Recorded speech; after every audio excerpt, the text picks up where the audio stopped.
Mr. Breberoff, my dear friend, once again, your CFO, all things finance, you are the resource. Another thing going on, we're opening back up, we're closing, we're doing all these things in the world, but when it comes to being a business owner right now, how can we best save our costs and kind of manage our vendors in a time like right now? Well, if you think about it, every vendor, every landlord, every supplier in the world right now is getting beat up.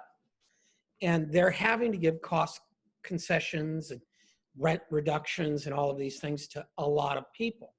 And if you're one of the people that needs it, you really need it and it's important. But if you're a company that's being successful, why not go capture that money also? Because when this thing turns, you're going to be in a better income spot. And your vendors and your suppliers and everybody, they're ready for it. They've got it thought out. They've all got plans. They all know what they're going to do.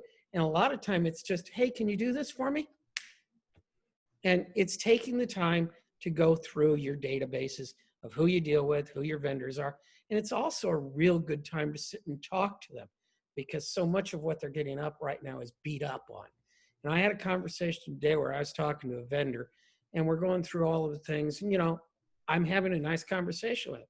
And when it was through, he told me, I'm probably going to do a little bit more for you than I can for everybody else because you spend the time to treat me like a human being and talk to me. And I mean, what could have been a 3-minute phone call was 30 minutes. And so you're building, you're managing your vendors, you're managing your costs, but this is also a great time to upgrade your relationships with these people. You're going to need them for years to come.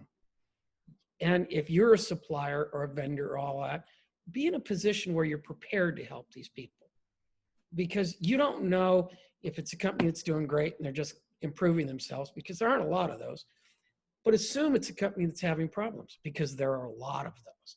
And if you help these people, you're building a relationship with them for life because I will remember, I still remember who took care of me 25 years ago when I had a problem. Those are the things the vendors should be doing. And you should be doing as a vendor in insurance, a supplier, or any of the other things that go along with it. This is a time to cut costs with your vendors and improve your relationships. And you can do both at the same time if you're good at it.